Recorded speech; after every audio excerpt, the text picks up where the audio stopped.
Welcome to our channel.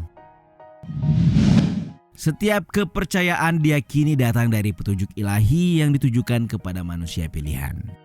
Namun kita juga tidak bisa menyangkal, seiring berjalannya waktu, sebuah kepercayaan akan bergesekan dengan banyak orang untuk selanjutnya menghadirkan produk kebudayaan.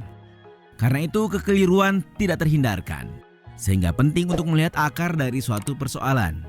Sama halnya yang terjadi pada sejumlah kebohongan tentang Natal berikut ini.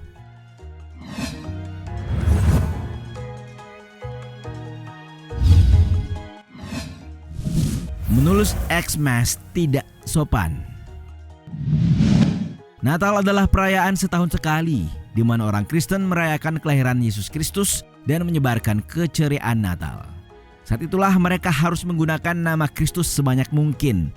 Tapi kadang-kadang Merry Xmas juga diucapkan oleh mereka. Faktanya beberapa kalangan awam Kristen menganggap bahwa penulisan Xmas pada Merry Xmas bukanlah hal yang baik. Sebab bagi mereka X di sini merujuk pada kalangan antikris yang tidak mengakui Kristus sebagai Tuhan dan Juru Selamat. Padahal penulisan kedua versi tersebut baik Merry Christmas maupun Merry Xmas sama benarnya. Perjanjian baru di Alkitab ditulis dalam bahasa Yunani. Christos adalah kata Yunani untuk Kristus atau Kristos dalam alfabet Romawi. Kristus sendiri artinya Mesias atau yang diurapi. Jadi X merupakan singkatan yang tepat bagi Kristus. Gereja perdana seringkali menggunakan X Yunani sebab X merupakan sandi rahasia yang digunakan untuk mencegah orang luar mengenali identitas mereka.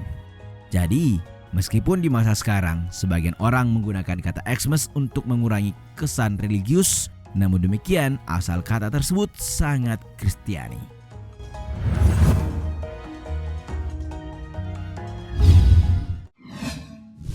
Lonjakan bunuh diri saat Natal. Malam Natal dan Tahun Baru selalu identik dengan kesan ceria pada setiap perayaannya. Namun di sisi lain, muncul sebuah persepsi yang menyebut bahwa momen Natal menandai tingginya angka depresi dan bunuh diri yang mencapai puncaknya. Sebuah penelitian bahkan menyebut bahwa pada masa-masa perayaan, perasaan kesepian meningkat. Kondisi ini pun berpotensi memicu peningkatan angka bunuh diri.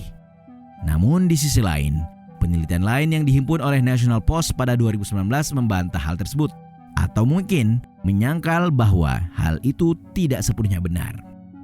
Lagi pula, tidak ada yang mengelak bahwa kecenderungan depresi meningkat menjelang Natal. Tetapi orang-orang tidak bunuh diri hanya karena merasa sedih akibat melihat pohon atau mendengar lagu Natal. Mereka melakukannya karena berbagai faktor, termasuk penyakit mental, genetika, maupun trauma masa lalu. Itu sebabnya para dokter membenci seluruh mitos lebih banyak bunuh diri saat Natal. Karena itu membuat bunuh diri tampak seperti reaksi rasional untuk merasa kecewa daripada akibat tragis dari penyakit mental yang tidak dirawat dengan benar.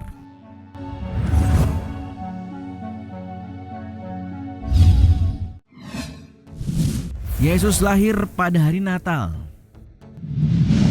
25 Desember bukanlah tanggal yang disebutkan dalam Alkitab sebagai hari kelahiran Yesus.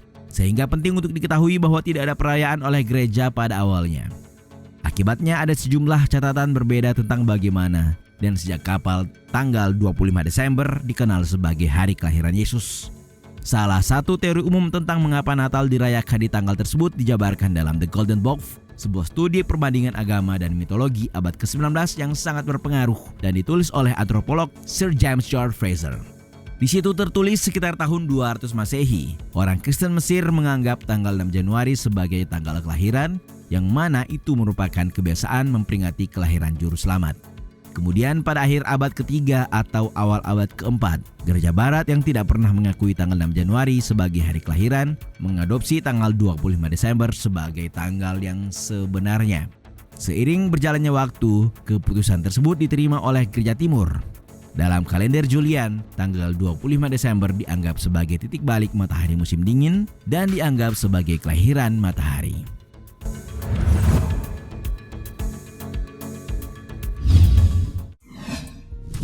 Segala sesuatu tentang rusa. Rusa Sinterklas yang selama ini kita identifikasi pada dasarnya merupakan karibu alias rusa kutub. Sebab rusa pada umumnya mengacu pada varietas peliharaan yang digembalakan dan ditarik kereta luncur. Kemudian meski jelas mereka tidak terbang, para ilmuwan mengatakan bahwa karibu dapat berlari secepat 80 km per jam. Di luar fakta bahwa mereka lambat ketika berjalan biasa.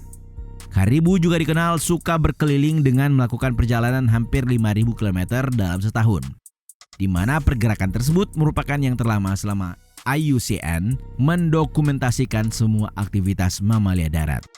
Selain itu, mereka bisa mengatasi hawa dingin dengan baik. Alih-alih mengenakan pakaian bloodroot, karibu akan cukup dengan rambut berongga yang menjebak udara dan menjaganya tetap terisolasi. Mereka pun sebenarnya cenderung diam, dalam artian Sinterklas tidak perlu khawatir rusa kutubnya membangunkan anak-anak.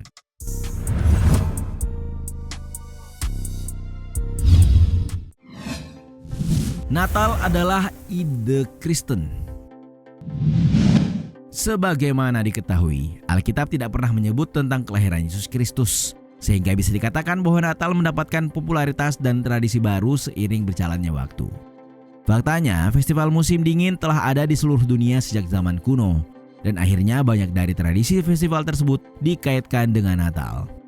Pada abad pertengahan, Natal di Inggris adalah festival 12 hari yang melibatkan semua jenis pesta pora, dari drama hingga pawai merayakan kelahiran Yesus.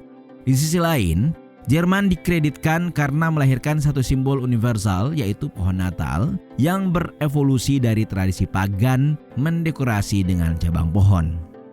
Tradisi tersebut mulai populer pada awal abad ke-19 ketika keluarga kerajaan Inggris yang berasal dari Jerman memasang pohon Natal dan memulai tren global. Kemudian pada tahun 1870, setelah Perang Saudara di Amerika berakhir, Kongres menjadikan Natal sebagai hari libur federal pertama negara itu. Dan ketika para imigran membanjiri AS pada paruh kedua abad ke-19, mereka membawa serta tradisi mereka sendiri. Satu di antaranya adalah Sinterklas. Inovasi Amerika juga membentuk tradisi bertukar hadiah dan makanan khas kue jahe yang selalu populer di hari Natal.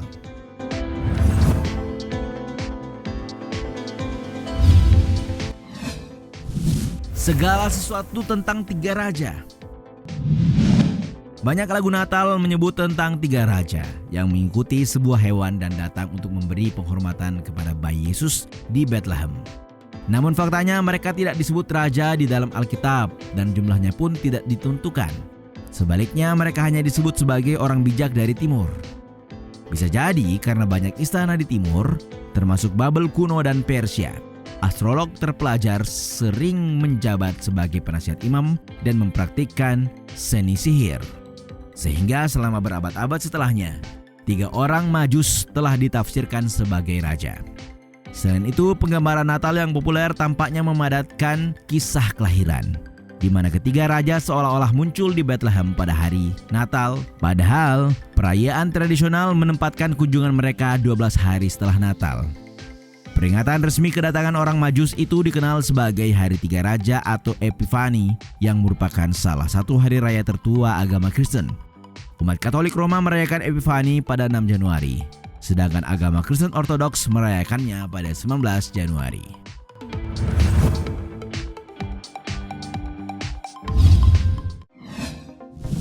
Perang tentang Natal tidak nyata. Di akhir abad ke-19 dan awal abad ke-20, sebuah pandangan yang dikenal sebagai antisemit berkembang di Amerika. Saat itu pencipta kelas menengah Amerika Henry Ford menggemakan asumsi tersendiri saat peningkatan imigrasi dan Eropa membawa jutaan orang Yahudi ke AS. Menjelang tahun 1870-an, di Eropa dan Amerika Serikat argumen beralih ke orang Yahudi sebagai cacat. Orang Yahudi membunuh Kristus. Orang Yahudi tidak mau menerima kebenaran kekristenan. Orang Yahudi menghasilkan uang dari perang. Orang Yahudi adalah pencatut. Orang Yahudi menipu kalian dalam bisnis. Dan faktanya gagasan bahwa ada perang liberal tentang Natal benar-benar mengambil tempat pada tahun 2005 melalui publikasi buku John Gibson, The War on Christmas. Namun itu tidak pernah terjadi. Apa yang baru saja dibahas mungkin adalah hal lumrah atau baru bagi kalian. Jadi, bagaimana kalian memaknai perayaan Natal?